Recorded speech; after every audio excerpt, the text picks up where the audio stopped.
about tonight. I wonder if you can indulge me and tell me who has not been to the museum before? Great, excellent, welcome, and welcome to the repeat visitors as well. So just a few sort of future events to tell you about, and then I will introduce our speaker. So I'm sure as many of you know, this is a monthly lecture series, and I'll tell you about the next few. The next one is on March 15th, the Ides of March, but nobody get nervous. We have a writer named Pagan Kennedy, who just came out with a book called Inventology, where she talks about the process of innovation, what innovation actually means, and whether there's a formula for innovation. So we're going to have her in conversation with two MGHers who she talked about in the book. One of them is Alice Flaherty, who is, I'm sure some of you know, is a museum MVP. She's spoken here several times. And also Nat Sims, who's kind of an inventor in residence here at the hospital. So I'm really excited for that one. April 5th, we have the Chief Emeritus of Radiology, James Thrall, who's going to be talking about the legacy of Saul Hertz, who was a physician here in the 40s and who first identified the use of radioactive iodine in treating the thyroid. So that should be really terrific as well. And on May 10th, as we approach the summer, we're going to have the Chief of Dermatology, David Fisher, talking about the dangers of the sun and of tanning. I'm going to pass around a clipboard. If you are not signed up for our mailing list, please feel free to do so we can send you our flyers for upcoming events. And also you can find us on Facebook at facebook.com/MGH Russell Museum. So to get to our speaker tonight, Dr. Melissa Wood co-directs the Women's Heart Health Program here at Mass General. She serves as director of the Corrigan Fellowship in Cardiovascular Disease in Women, and she works as an echocardiographer in the Cardiac Ultrasound Laboratory here. She and her colleagues designed and implemented the Corrigan Women's Heart Health Program in 2007. This clinical model includes the development of individualized care plans for women at risk for or who are suffering from cardiovascular disease, and development of research and educational components to better understand these conditions and share this information with practicing physicians. Dr. Wood was the lead investigator of the Happy Heart trial, which examined a holistic approach to primary prevention in the community setting. She is also the lead investigator of the MGH Spontaneous Coronary Artery Dissection Registry. With that, let's welcome Dr. Wood.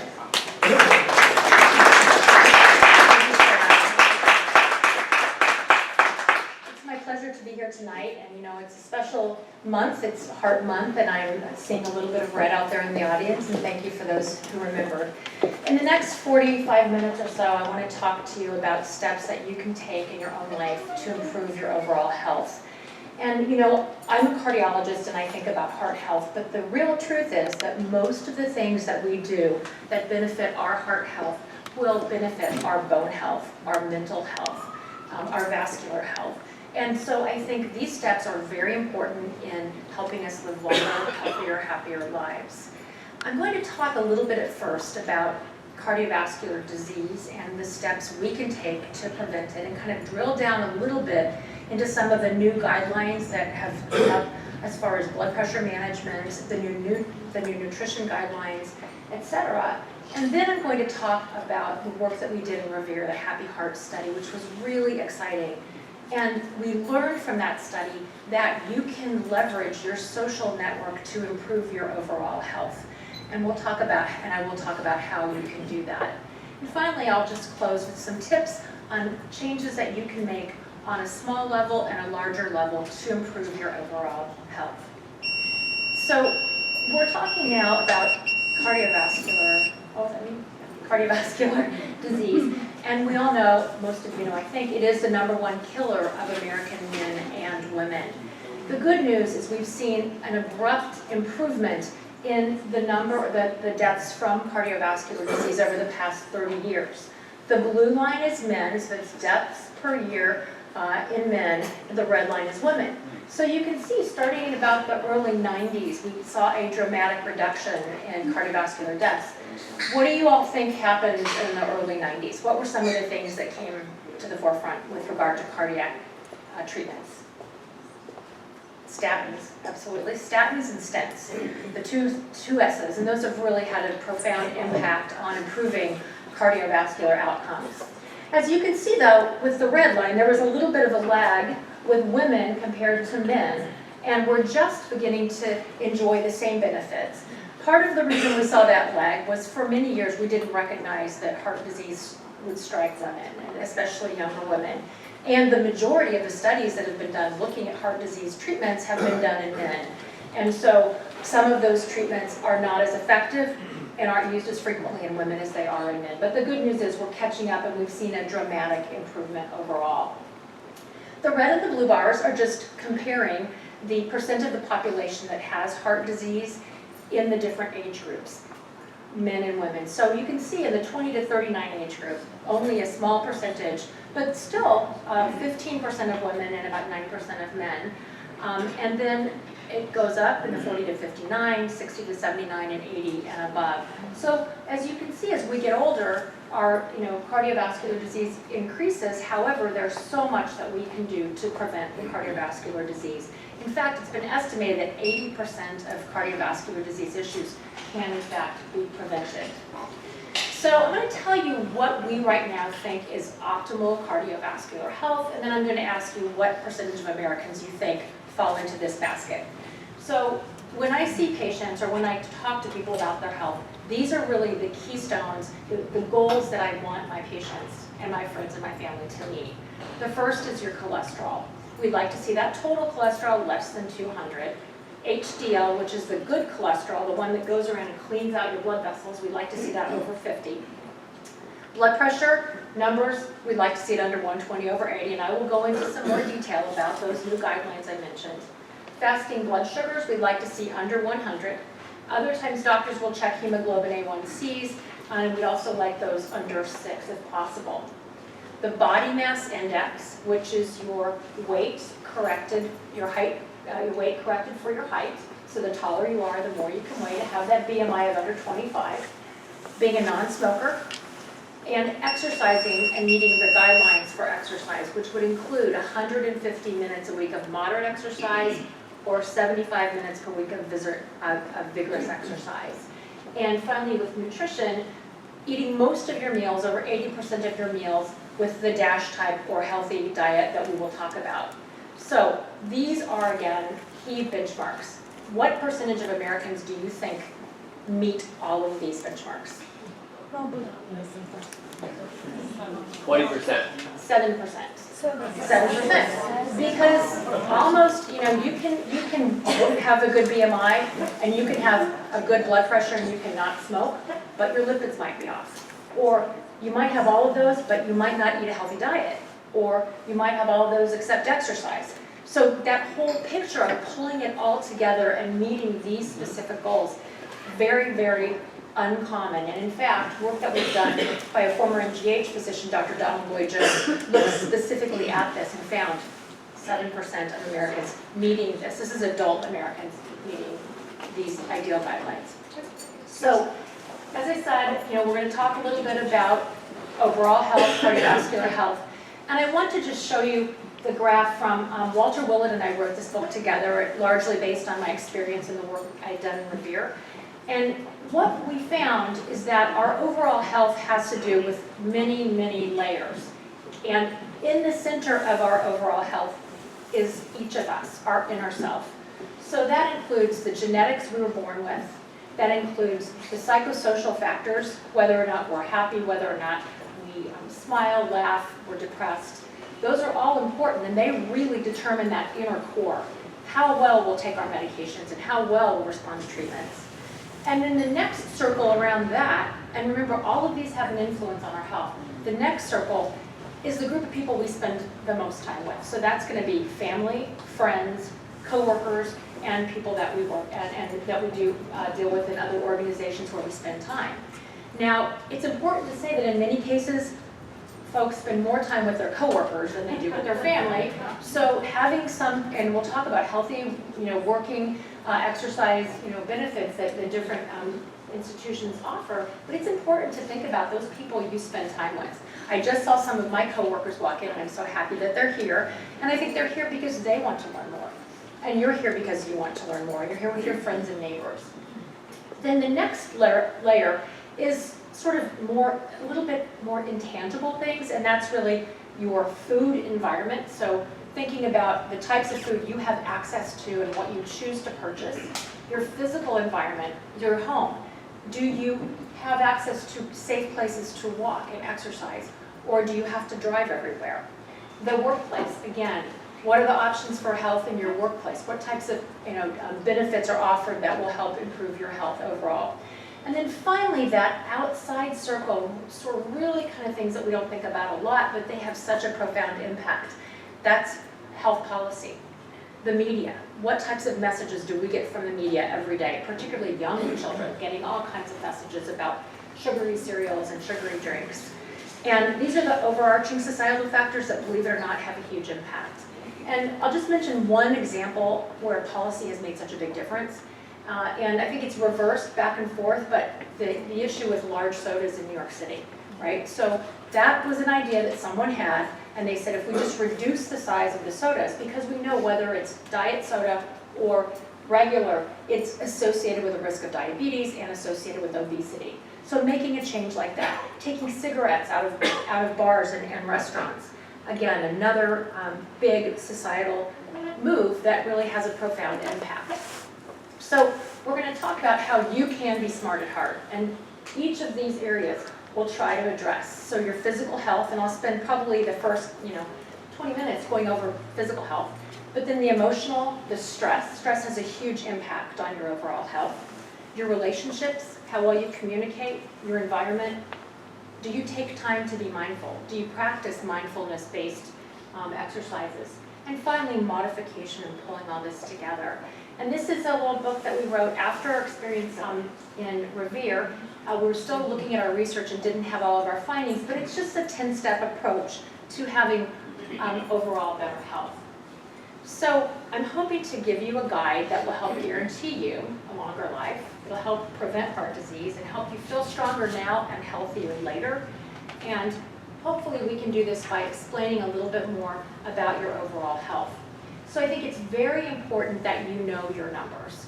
And I love it when my patients come in, if they've seen their PCP, they know their numbers. If they don't know them, then we draw the blood and we measure those numbers that day. Other things that you think about are your family history. When we talk about family history, really for any type of illness, but especially heart disease, it's important to know really those first-degree relatives, so mothers, fathers, sisters, and brothers. And when we think about heart disease risks, if a male first-degree relative, so a brother or your father, had heart disease before the age of 55, that's a significant risk.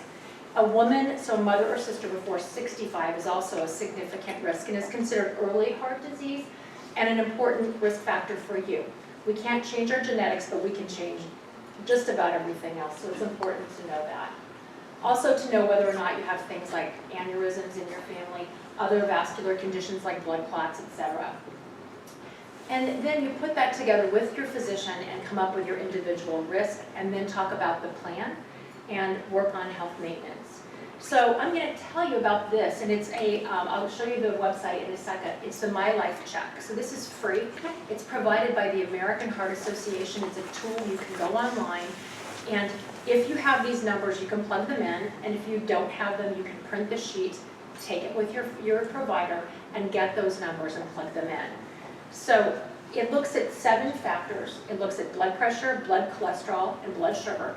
And then it looks at whether or not you smoke, your weight, how much physical activity you get in, and the diet you eat. So very similar to those things that we said that were ideal health at the beginning, it really tries to track those. And if you know those numbers, you can plug them in, and it will give you your real ideal heart score. So this is the website, www.heart.org/mylifecheck, but all you have to know is if you Google Life Simple 7 or My Life Check, it will bring you to this website through the American Heart Association. An invaluable tool. It's available in English, Spanish, and maybe in a couple other languages now, but at the beginning it was just English and Spanish. But it's a great way for you to get the most out of your health maintenance visits with your physician.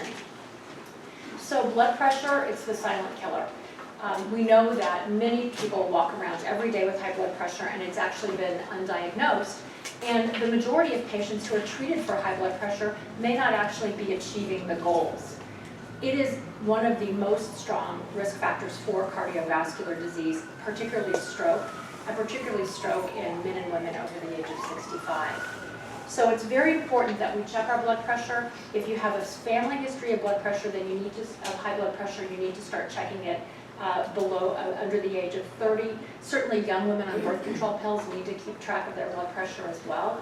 And it's important to track your pressure. And if your doctor tells you that your blood pressure is elevated, that's a consistent reading with pressures over 140 over 90, then you need to take action and track your progress. Initially, typically a physician or a nurse will offer you a diet plan that is low sodium, coupled with increased exercise and weight loss if you're overweight, as well as trying to eat that overall healthy DASH type diet.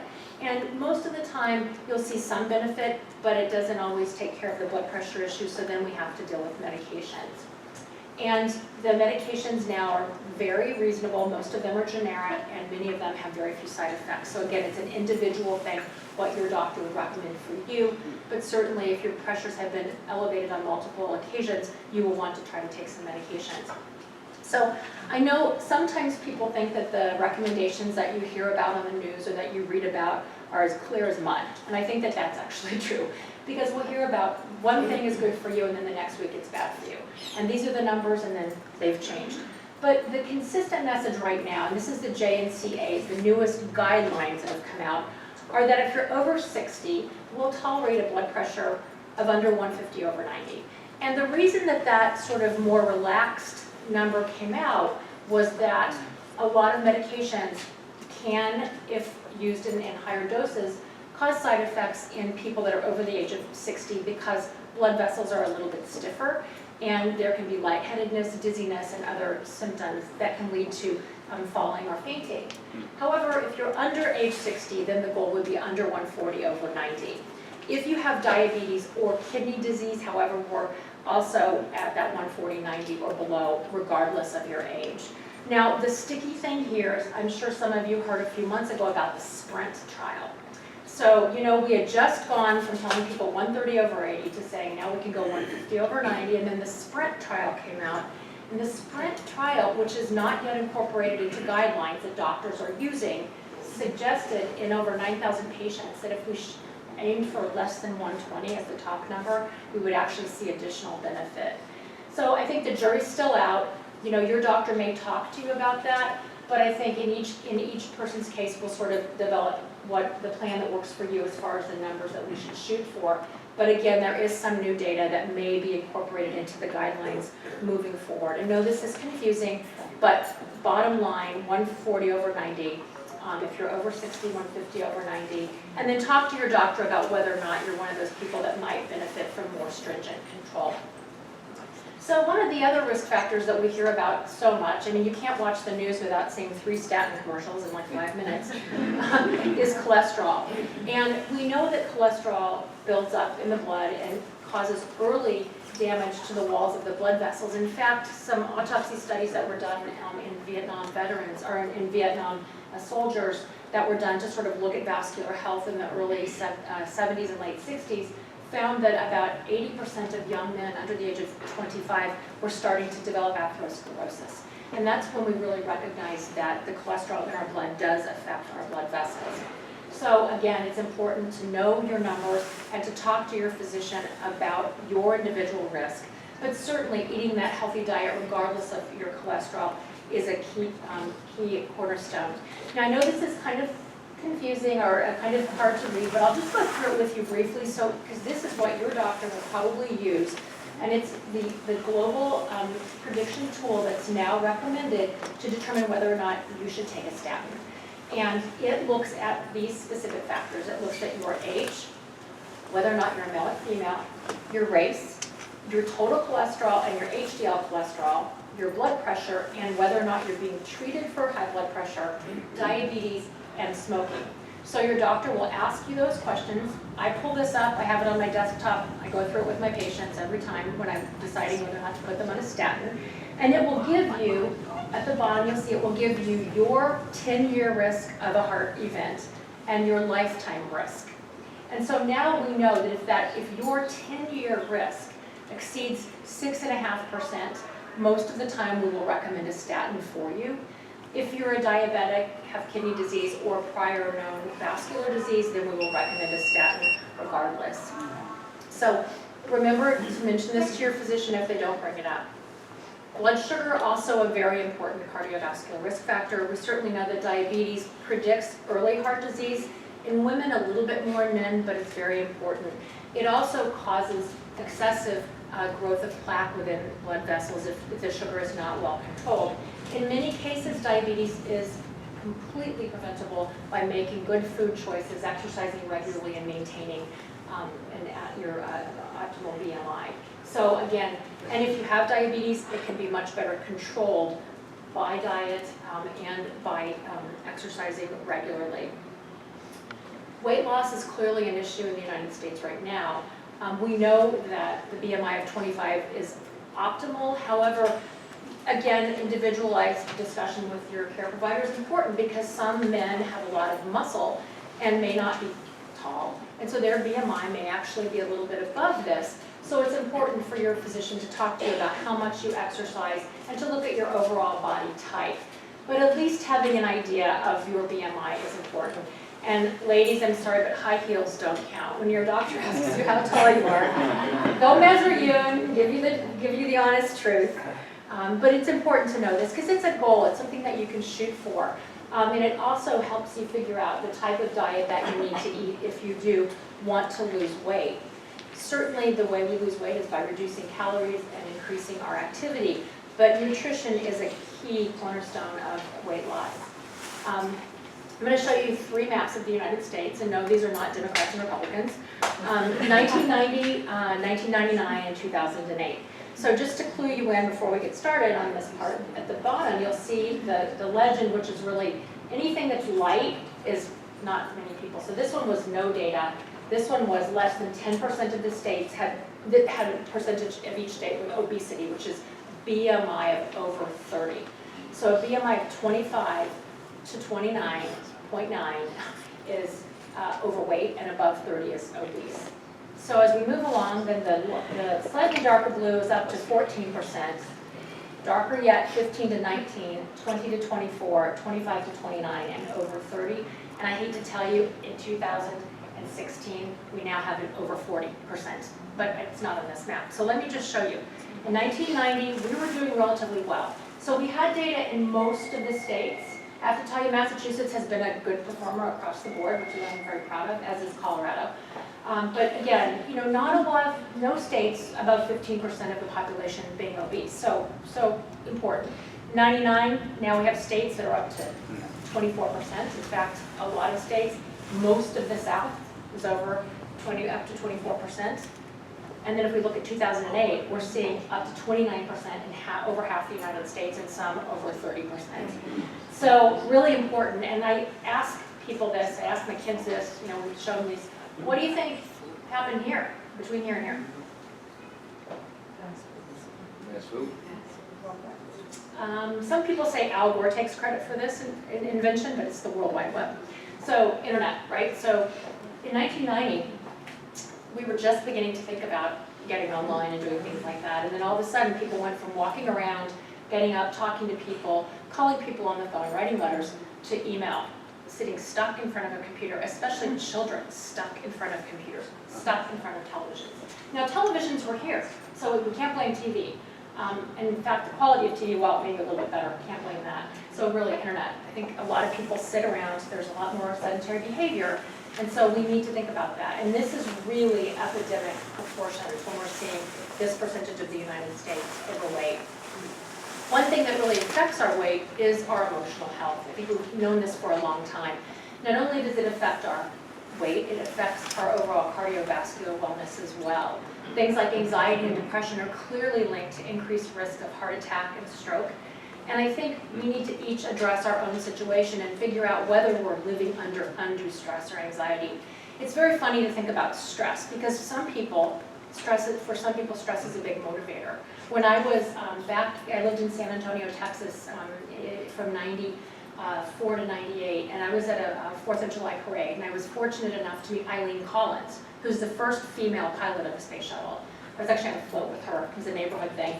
And we were talking, and she said, what do you do? And I said, at that time, I was an interventional cardiologist doing angioplasties and stents. And she's like, oh, I can't even imagine doing that. That just would make me so nervous. And I said, and what do you do? And she's like, I fly space shuttle. So, it's kind of like what's scary to one person just, is just a walk in the park to another. So I think stress is important to recognize if we have it, but when it gets out of control, when it's affecting our sleep, when it's affecting our blood pressure, when it's making us feel nervous and anxious, then we really need to address it.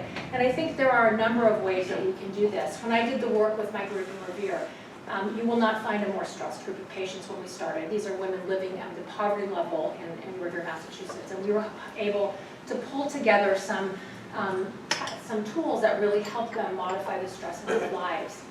So stress management is a critical key component, and what I realized early on was that when I managed the way my patients think, they do better.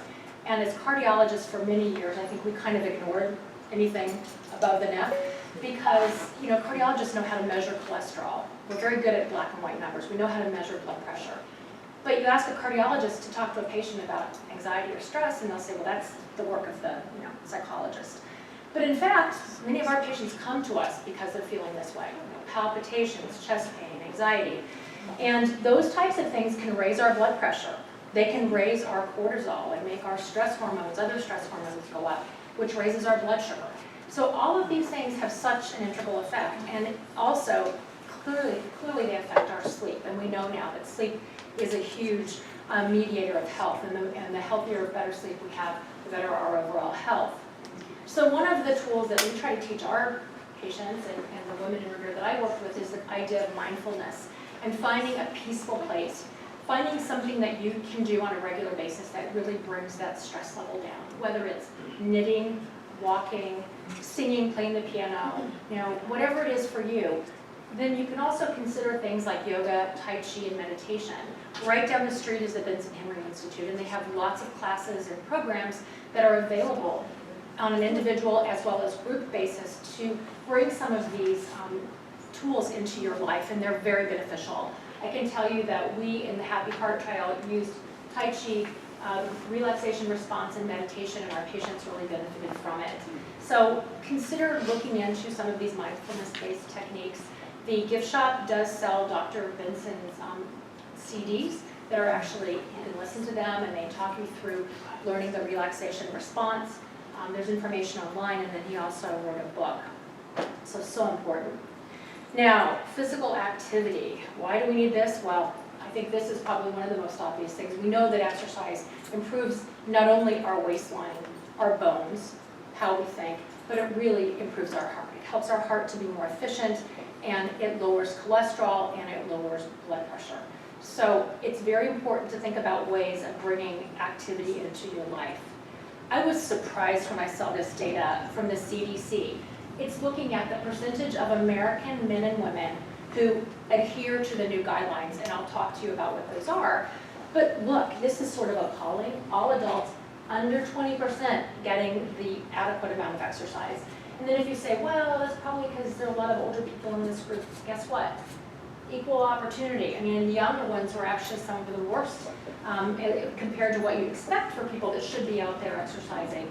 And really, we clearly need to be doing more exercise than we are as a population. The current guidelines recommend 150 minutes per week. Come on, folks, that's not that much. That is 150 minutes, 2.5 hours a week, that's it, of moderate intensity exercise, or 75 minutes of high intensity or vigorous exercise.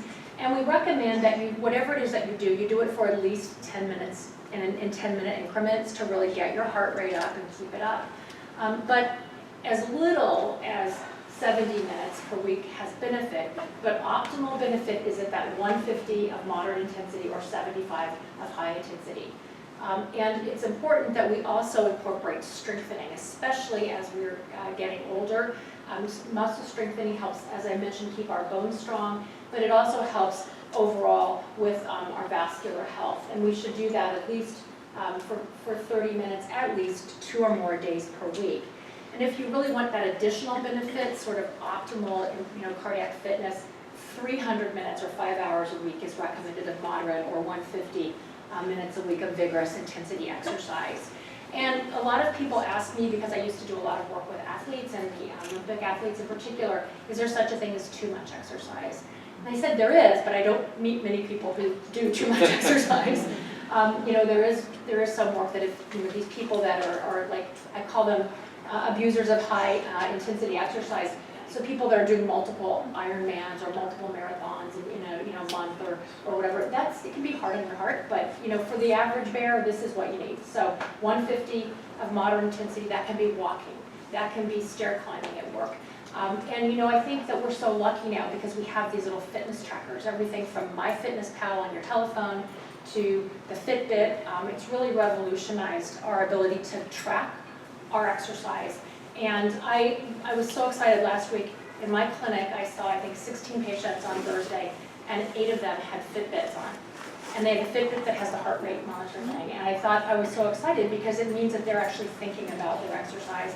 And if you are thinking about it and looking at it, you're more likely to not only be competitive with your friends, but also to be competitive with yourself and try to ratchet up the exercise that you get. And interestingly, today when I was getting ready for this talk, I was on my computer, and a new publication came across the Medline, and it's a study that just was published in the Annals of Internal Medicine, where they looked at people that worked for 3 different companies, and they gave them a positive feedback of $1.40 every time they reached 7,000 steps on their Fitbits. And if they didn't exercise every day, they actually lost $14.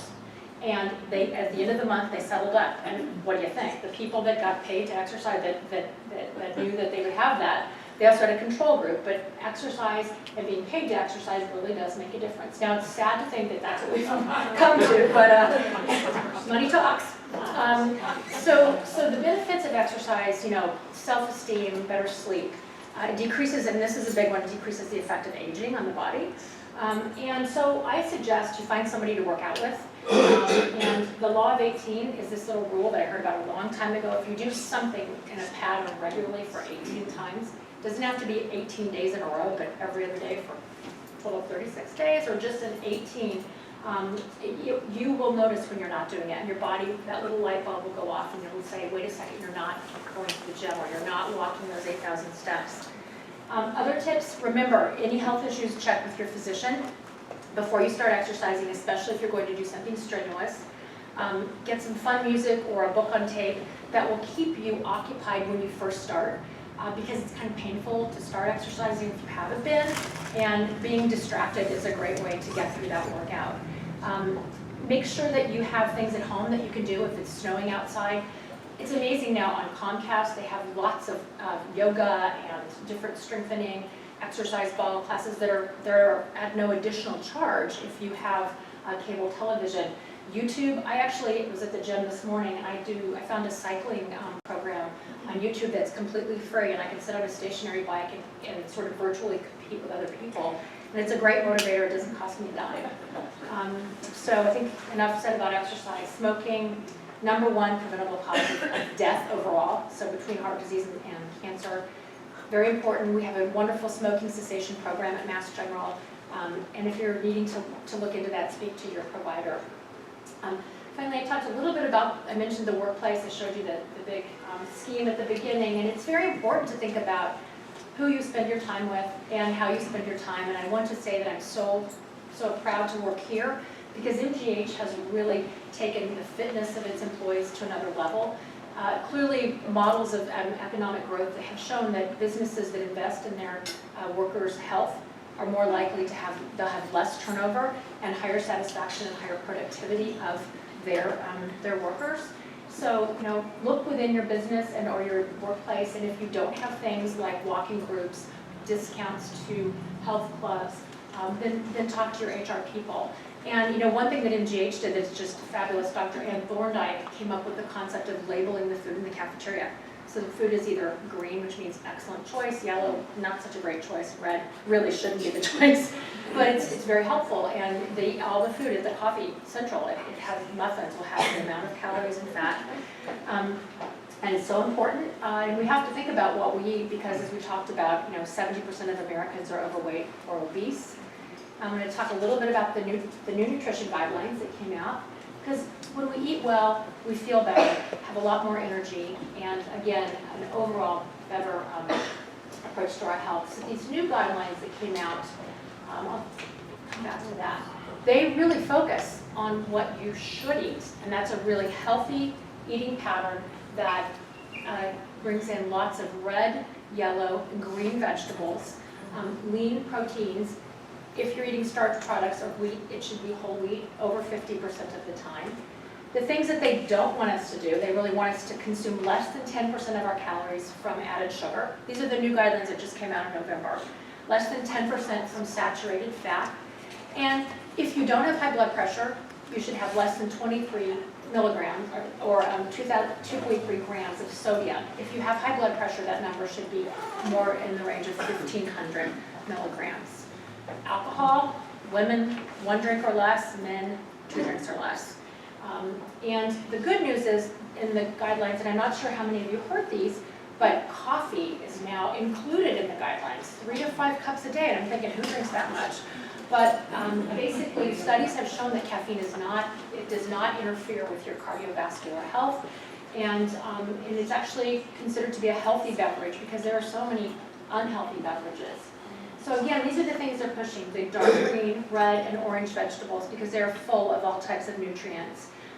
Focusing on those grains and the low-fat or fat-free beverages and protein-rich foods. And there's your coffee. So we talked about media, I mentioned it at the beginning, and it is just shocking how much money is spent advertising bad food. So in 2012, 4.6 with a B for billion, not million, billion, was spent advertising fast food. And a paltry $116 million was spent advertising fruits and vegetables. And I think it's kind of like in medicine, the generic drugs don't get a lot of advertising and the new expensive drugs do, clearly. But I think it's important to think about that, the amount of money being spent marketing. And if you look at the type of marketing, it's bright, it's fun, it's interesting, and it's really bad for your health. So especially our young kids that are exposed to these things. Policy, very big issue. All you have to do is go to the American Heart's website and you can actually go onto a mailing list where whenever there's a policy or a vote in Congress or in the Senate, the AHA will send you an automatic thing. All you have to do is sign it and it'll be electronically sent in to your representatives.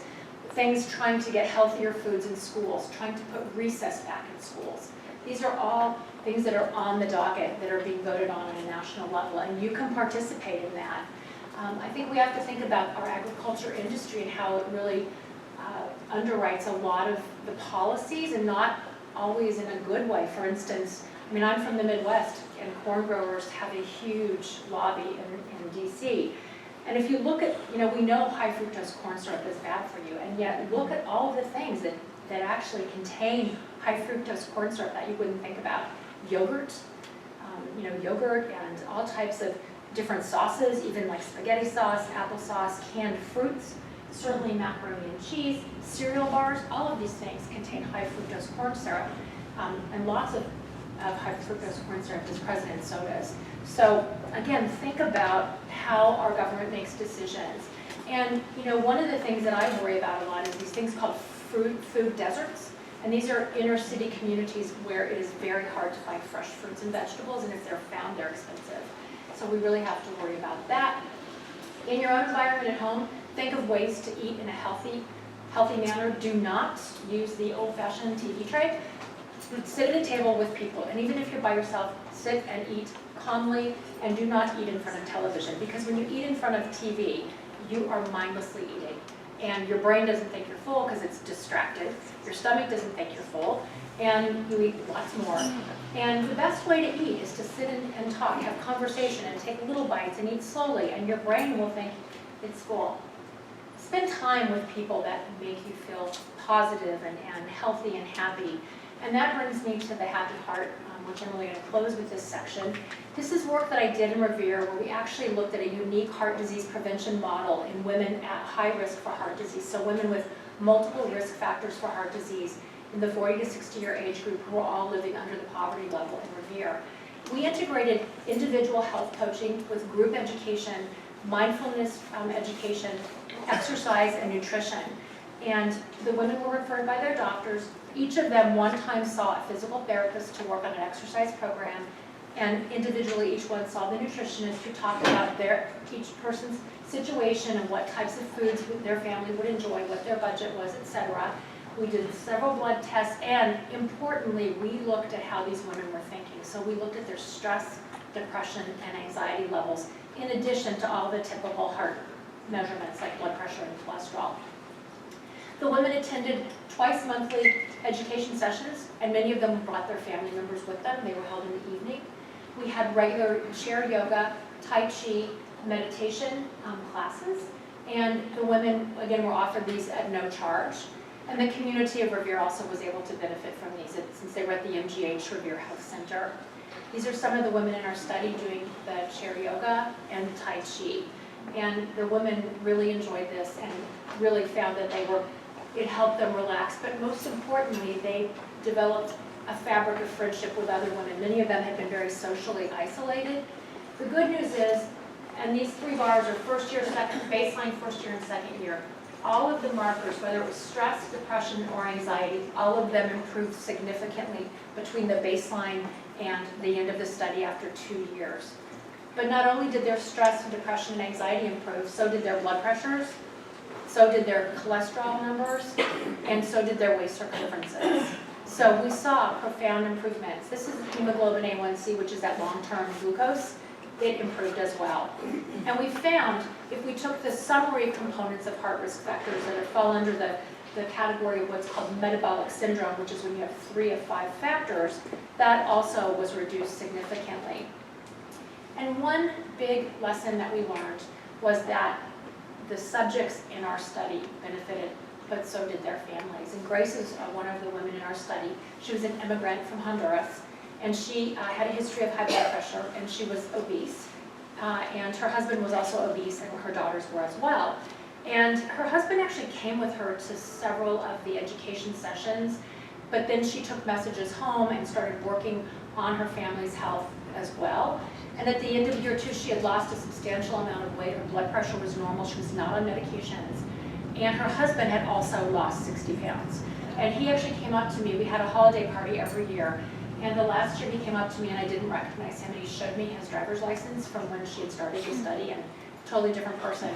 But what was really exciting was that Grace, and Scott was her husband, benefited, as did their daughters. But Glenn worked with Scott, and Glenn benefited.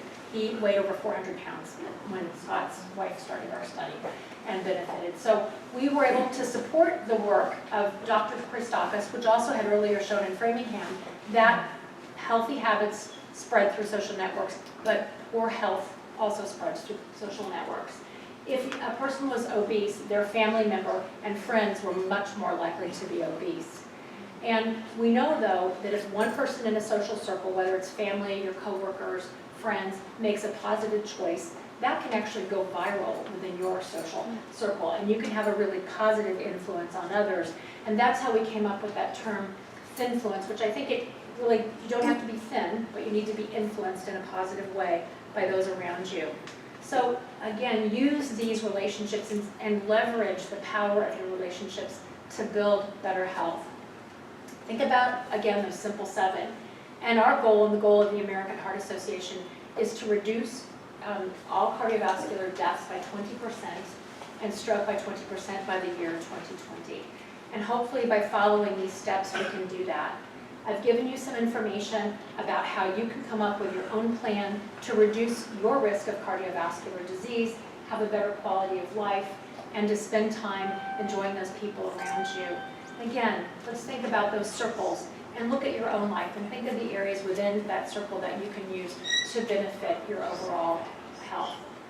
I know I've talked about a lot of different things tonight, and I want you to try to think of 1 or 2 little steps that you can take and then pull this all together and set realistic goals. And I think it's very important to look for resources in your community. You can do most of the things that I've talked about at no cost. And I think that's really one of the keys, because we're all at risk for heart disease, and we have to take a lifelong approach to have overall cardiovascular better health, but also to remember that our loved ones, our friends and our family members are also at risk, and our positive choices can really benefit them.